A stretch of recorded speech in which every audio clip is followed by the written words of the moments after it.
আসসালামু আলাইকুম রহমতুল্লাহি বারাকাতু। সুপ্রিয় দর্শকবৃন্দ, অবস্থান করছি সৌদি আরব তায়েফ শহরে। তায়েফ শহর থেকে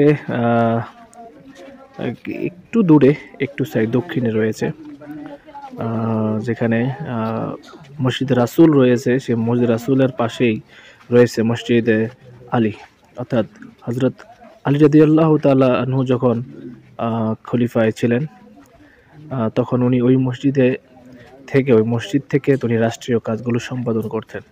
তার মসজিদ থেকে অল্প একটু দূরেই ছিল একটি আঙ্গুরের বাগান, সবচেয়ে বড় তৎকালীন সময়ের সবচেয়ে বড় আঙ্গুরের বাগান।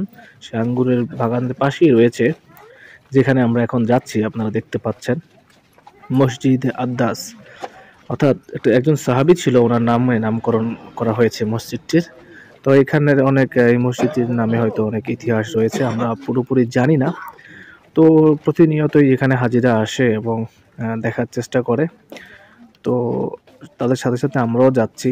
দেখতে পাচ্ছেন অনেক মানুষ, খুবই সংকীর্ণ একটি জায়গা দিয়ে রাস্তা ধরে হেঁটে হেঁটে আমরা সবাই যাচ্ছি। যাওয়ার পরে এখানে এত মানুষ, আসলে বলার মতো কিছু নাই, আপনারা অবশ্যই দেখতে পাচ্ছেন।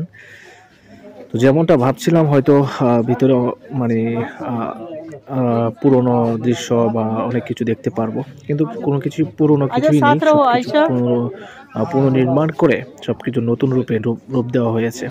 তো আপনারা দেখতে পাচ্ছেন, এই অবস্থান করছি এই মসজিদের বাইরের অংশতে, এবং আমার বাম পাশে রয়েছে মসজিদটি। এই মসজিদটির প্রবেশদ্বার দেখতে পাচ্ছেন, মানুষ বের হচ্ছে এবং ঢুকছে, এবং সবাই ভিডিও করা নিয়ে ব্যস্ত। এই দেখতে পাচ্ছেন মসজিদে আদ্দাস।